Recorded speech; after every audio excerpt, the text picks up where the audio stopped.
día de hoy estaré leyendo un sermón de Juan Calvino. Este sermón está basado en el libro de Job, capítulo 19. Entonces voy a dar lectura a este sermón, pero para comenzar les voy a pedir que me acompañen a dar lectura al pasaje en cuestión, que sería el pasaje de Job 19, en los versos del 17, al 25. Job 19, del 17, al 25. Dice así: Mi aliento vino a ser extraño a mi mujer, aunque por los hijos de mis entrañas le rogaba. Gracias. Aún los muchachos me menospreciaron al levantarme, hablaban contra mí. Todos mis íntimos amigos me aborrecieron, y los que yo amaba se volvieron contra mí. Mi piel y mi carne se pegaron a mis huesos, y he escapado con solo la piel de mis dientes. Oh, vosotros, mis amigos, tened compasión de mí, porque de la mano de Dios me ha tocado, porque me perseguís como Dios, y ni aun de mi carne os saciáis. ¿Quién diese ahora que mis palabras fuesen escritas? ¿Quién diese que se escribiesen en un libro? ¿Con qué cincel de hierro y con plomo fuesen esculpidas en piedra para siempre? Yo sé que mi Redentor vive, y al fin se levantará sobre el polvo. Con ese pasaje, mis hermanos, vamos a comenzar. El sermón de esta noche se titula Yo sé que mi Redentor vive. La prueba del abandono humano. El propósito divino detrás del abandono, considerando que Dios ha unido a los hombres para que uno pueda sostener al otro, que cada uno pueda tratar de ayudar a su prójimo, y que, cuando no podamos hacer ninguna otra cosa mejor, podamos tener piedad y compasión el uno para con el otro. Si luego ocurre que quedamos desprovistos de toda ayuda, que somos molestados de todas partes y que nadie muestra humildad hacia nosotros, sino que cada uno es cruel, semejante tentación es muy difícil de sobrellevar. Las razones del abandono divino, ahora, viendo esto, deberíamos aplicarlo a nosotros mismos, porque según lo que hemos discutido, Dios permite que los hombres nos fallen, que cada uno se aparte de nosotros, para que cuanto antes podamos volver a verle a Él. En efecto, mientras tenemos algún sostén del lado del mundo, no esperaremos en Dios como debiéramos. Más bien, malentenderemos nuestra atención aquí abajo, porque también nuestra naturaleza está totalmente inclinada en ese sentido y estamos demasiado dados a ellos. Hay dos propósitos en el abandono. El primero es para acercarnos a Dios. Entonces, algunas veces Dios, queriendo acercarnos a sí mismo, nos dejará desprovistos de toda ayuda humana. El segundo propósito es para humillarnos, o quizá sea que humillarnos porque nos parece que ciertamente tendría que acordarse de nosotros y que somos dignos de ello, y que todo el mundo se huese con semejante presunción. Entonces nuestro Señor quiere instruirnos en humildad usando ese medio, que cada uno nos odie, seamos rechazados por grandes y chicos. La esperanza en medio del abandono, bueno, aunque esto pueda ocurrir, si sucede, sepamos que todavía no hemos sido rechazados por Dios, porque vemos que Job todavía tiene acceso a Él y que no es desengañado en su intento, puesto que Dios le extendió su mano. Aunque los hombres lo habían rechazado y habían supuesto que seguramente no quedaba más esperanza para él, fue entonces cuando Dios consideró mostrarle su misericordia. Nuestro deber hacia los afligidos. El principio de la comunidad humana. Seamos instruidos a cumplir con nuestro deber con aquellos que están afligidos, siguiendo lo que he dicho, de que Él nos ha puesto juntos y nos ha unido a afectos de que tengamos una comunidad, porque los hombres no deben separarse enteramente, entre ellos. Es cierto que nuestro Señor ha designado a la policía para que cada uno tenga su casa, que tenga su hogar, su esposa, hijos, y que cada uno esté en su lugar. No obstante, ninguno debiera eximirse de la vida común diciendo, voy a vivir la vida solamente para mí. Esto sería vivir peor que una bestia bruta. Bueno, entonces la obligación que tenemos, ¿qué entonces? Sepamos que Dios nos ha obligado a ayudarnos el uno al otro. Y al menos viendo que alguno está necesitado, aunque no podamos hacerle el bien que quisiéramos, seamos humanitarios con él. Lecciones del matrimonio y la familia. Los hijos como vínculos del amor matrimonial. Como Job, aquí, hablando de su esposa, dice, mi aliento vino a ser extraño a mi mujer, aunque por los hijos de mis entrañas le rogaba. Esto demuestra que los hijos debieran añadir al amor entre marido y mujer, porque cuando Dios bendice a un matrimonio con descendientes, ello debería incrementar el afecto para vivir en mayor concordia. Es algo que los paganos incluso han sabido hacer bien, pero es algo escasamente observado por aquellos que ciertamente debieran ver las cosas con mayor claridad. ¿Y qué condenación habrá para los creyentes que se jactan de haber sido enseñado a los pobres ignorantes que viven como a ciegas? Hay entonces paganos que han confesado que los hijos son como prendas para confirmar mejor el amor entre marido y mujer, para mantenerlos en paz y unión. Entonces viene ahora la ingratitud matrimonial. Aquí hay un hombre que quisiera vivir con su mujer. Es cierto que el matrimonio en sí ya es algo tan sagrado que esta sola palabra tendría que ser suficiente cuando se dice, los dos serán una sola carne, para que el hombre considere la unión con su mujer más preciosa que la que tendría con su padre y madre.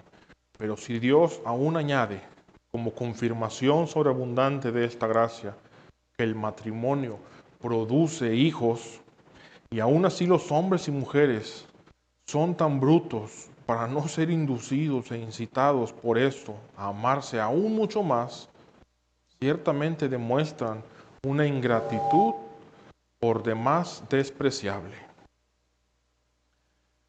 La descripción de la traición a Job, en efectos de añadir al mal, dice que amigos y los hombres de mi consejo, aquellos a quienes estaba acostumbrado a comunicar todos sus secretos, se han vuelto contra él, o quizás se han burlado de él, indicando que ya no lo tenían en cuenta y que no solamente lo despreciaban los que tenían alguna reputación, sino también los más insignificantes, los más desgraciados. Recordemos también lo que se dice de nuestro Señor Jesucristo, ya que Él pertenece a todos los miembros de la iglesia. El que de mi pan comía, alzó contra mí el calcañal. Esto tiene que cumplirse en todos los creyentes. Y por eso el Señor Jesús nos ha mostrado el camino, para que no nos sintamos demasiado ofendidos cuando somos conformados a su imagen. Hemos de ver entonces todos los golpes, notar que los hijos de Dios serán traicionados y perseguidos por aquellos en quienes tenían plena confianza y con quienes habían tenido gran intimidad. Bien, este es un asunto sumamente difícil. Nadie puede negarlo. Y cuando experimentemos este mal, alcanzará para hacernos perder el coraje. Pero puesto que nuestro Dios nos ha declarado que así tenía que ser y que nos ha dado un testimonio de ello en la persona de su único Hijo, hemos de pasarlo por alto y someterlo a esta condición. Bien, ahora vamos a hablar acerca de el clamor por compasión. El fundamento del pedido de compasión. Número 1. La mano de Dios como causa. Oh vosotros, mis amigos, tened compasión de mí, porque la mano de Dios me ha tocado, dice Job. Es cierto, cuando vemos que Dios castiga a los hombres, debemos glorificarle diciendo, Señor, eres justo. Pero hay una consideración especial en cuanto a Job, y es que Dios no lo castigaba por faltas que había cometido, sino por otro propósito, nuestra propia culpabilidad. Hay dos razones por la compasión. La primera de ellas es esa, nuestra propia culpabilidad. Una es que si cada uno se mira a sí mismo, veremos que Dios tendría que castigarnos con mayor severidad. Si se complaciera en visitarnos de acuerdo a nuestros merecimientos, todo aquel entonces que se considera a sí mismo verá que es culpable para ser castigado por Dios, tan severamente como aquellos que se han endurecido. Consecuentemente, debemos mirarlos piadosa y compasivamente. Y la segunda razón para tener compasión es acerca de nuestra naturaleza. Hay una persona pobre y miserable. Se ve que Dios la está persiguiendo. Es algo horrible. Pero ¿qué hay de ello? ¿Hay causa suficiente para que Dios también me castigue a mí? Entonces debo humillarme y debo verme a mí mismo en la persona de aquel. Y luego veamos a una persona que haya sido extremadamente afligida por la mano de Dios. Sepamos que la misma no solo fue igualmente creada a la imagen de Dios, sino que también es nuestro prójimo, como si fuera uno con nosotros.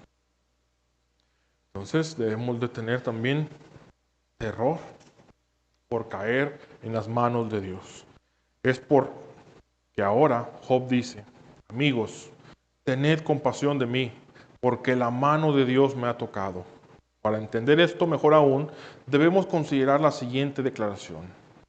Horrenda cosa es caer en las manos del Dios vivo. Entonces, cuando veamos a algún castigado enviado por Dios, debemos sentir temor, aun cuando Dios nos esté persiguiendo. Si alguien responde diciendo, ¿acaso no sería resistir a Dios si tenemos piedad de aquellos que son castigados por sus faltas? ¿No sería como querer interponernos contra la justicia de Dios? La respuesta es no, porque ciertamente podemos tener estos dos motivos. Primero, aprobar la justicia de Dios, dándole gloria y honor por lo que hace.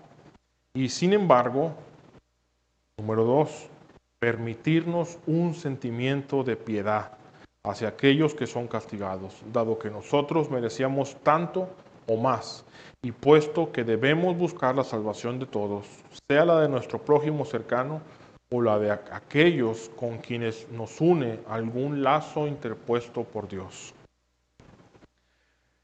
Entonces, a la pregunta de Job, cuando agrega, ¿por qué me perseguís como Dios? Ciertamente parece que esta frase no es muy razonable aquí, porque se dice, como ya lo hemos mencionado, que los justos lavarán sus manos en la sangre de los inicuos. Entonces debiéramos regocijarnos al ver que Dios castiga a los malvados.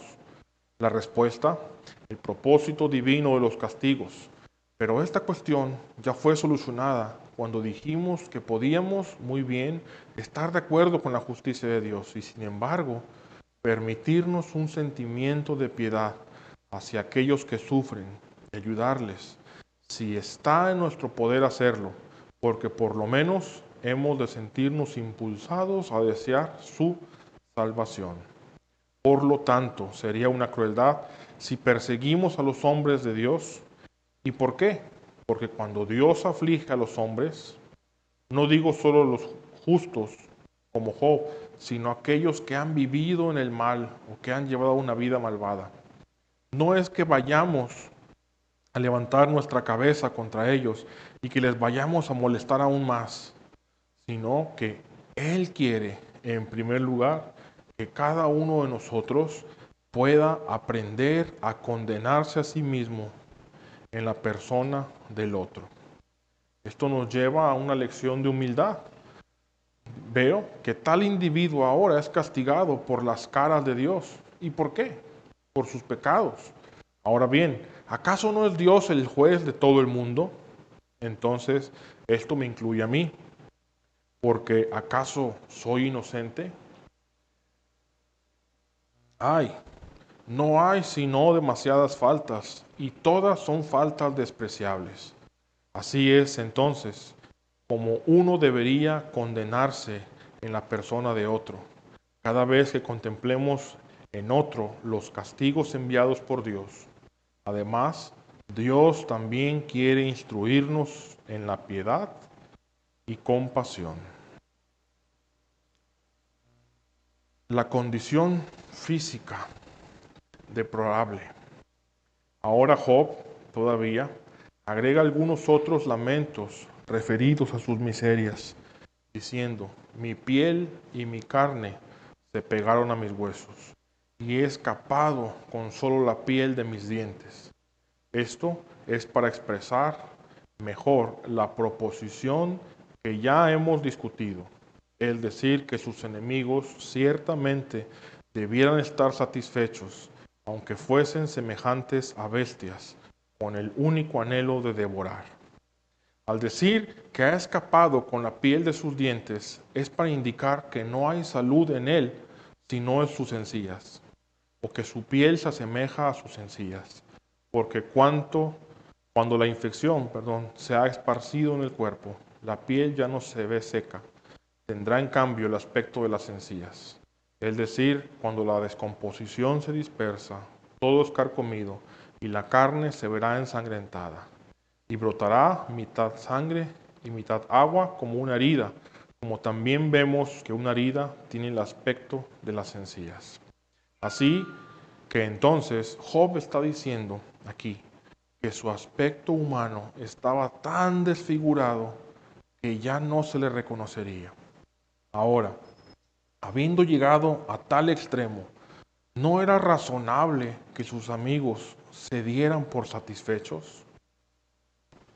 Entonces, aquí se amonesta a tener más consideración, que de veras tenemos de las aflicciones de nuestros amigos. Y aquí viene la parte práctica.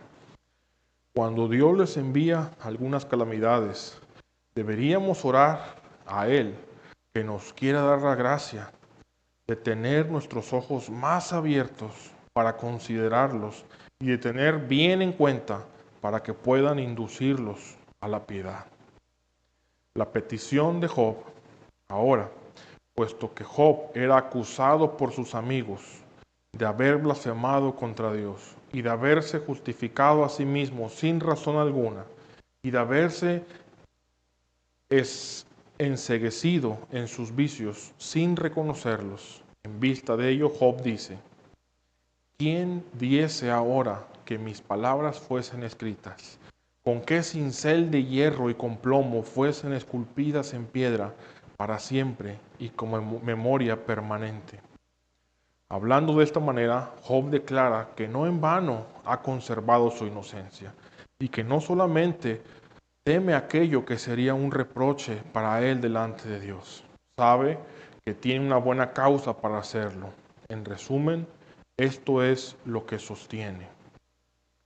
Ahora bien, esta defensa era justa, y aunque era totalmente rebuscada, y aunque iba de un lado a otro, sin embargo, sostiene justamente que su aflicción no era por causa de sus pecados, y que a ellos no debían considerarlo como el hombre más malvado del mundo, porque Dios había mostrado tal severidad contra él. Entonces, las proposiciones de Job eran correctas. De todos modos, aún estaba en falta, puesto que no reconoció todos sus vicios y puesto que ciertamente no siempre se consideraba culpable delante de Dios. Por eso se nos amonesta que hablemos con mucha prudencia.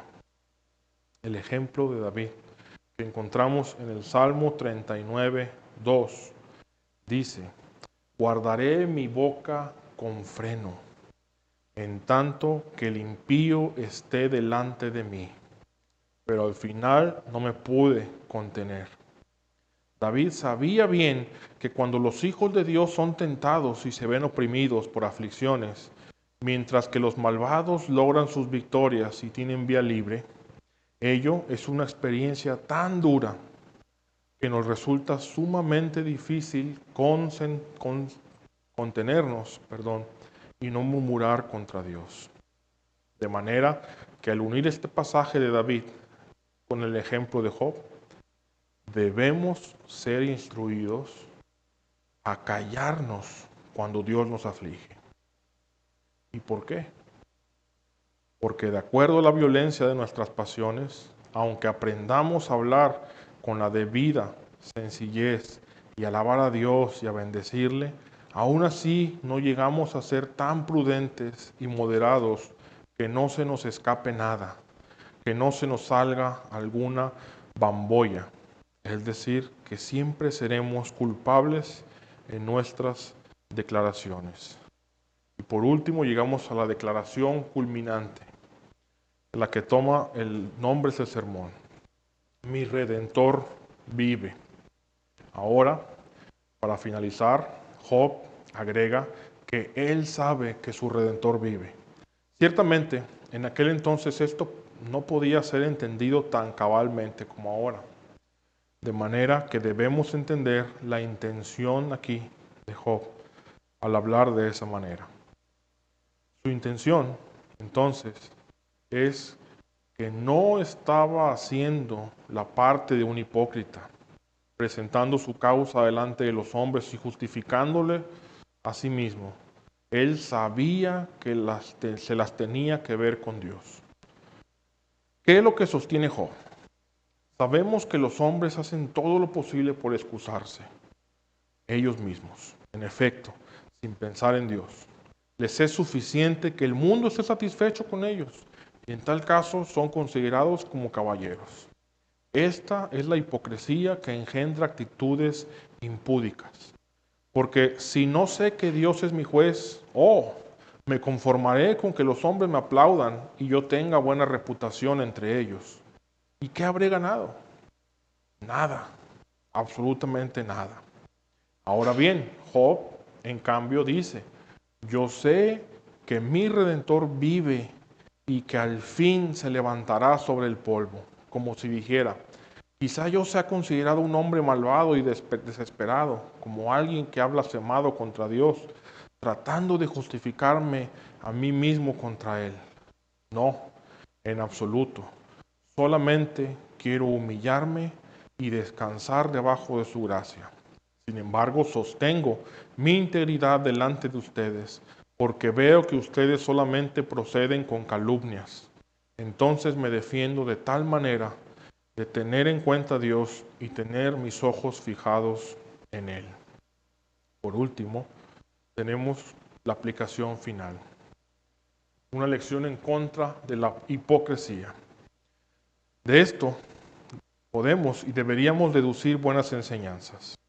Es decir, que no seamos como hipócritas, cubriéndonos delante de los hombres, haciendo creer que sostenemos un buen caso y exhibiéndonos como caballeros, mientras que nuestra conciencia nos está amonestando.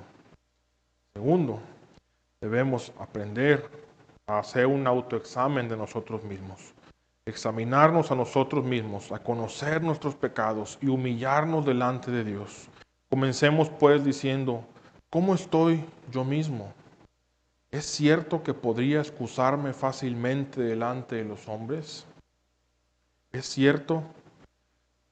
Entonces, si es así, ¿de qué me serviría delante de Dios? ¿Acaso me aceptaría? No, de ninguna manera.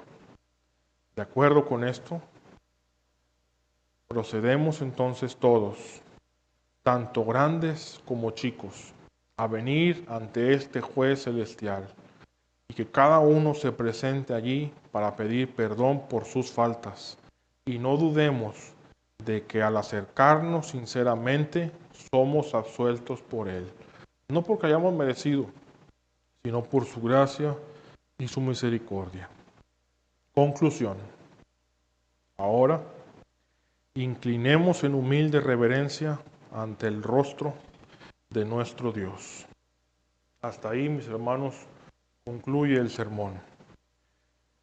Y bueno, yo sé que a veces da una lectura a un sermón que ha sido traducido previamente y que viene de un tiempo con varias generaciones, suele ser a veces confuso.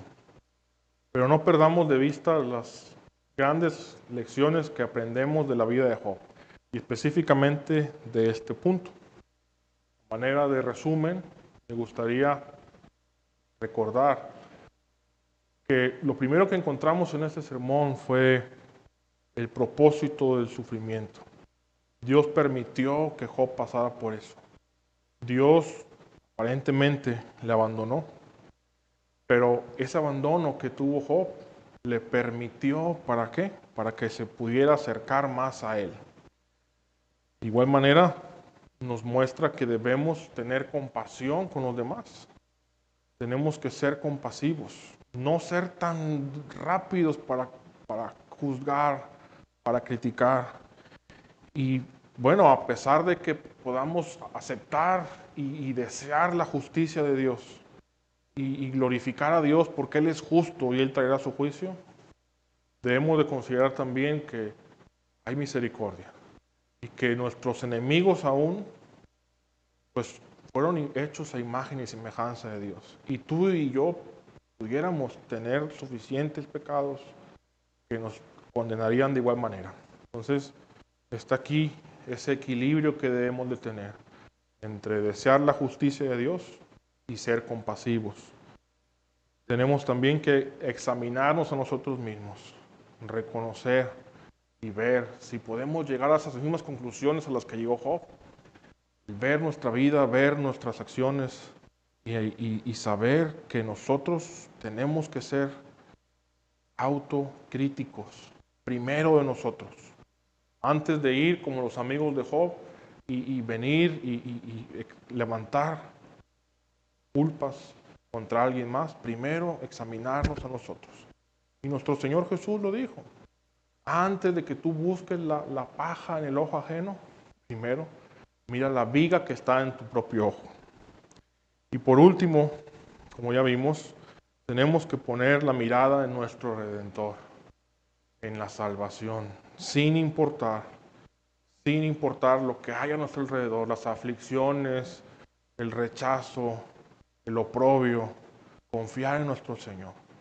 Veamos a Job que quedó sin hijos, sin familia, sin esposa, sin pertenencia, sin nada, sin amigos. Sus propios amigos lo calumniaban, decían en contra, en contra. Mas sin embargo Dios no lo había abandonado. Y vemos que Él dice, yo sé que mi Redentor vive. Entonces nosotros tenemos esperanza. Tenemos la esperanza puesta en nuestro Salvador. ¿Okay? Entonces vamos a orar, mis hermanos.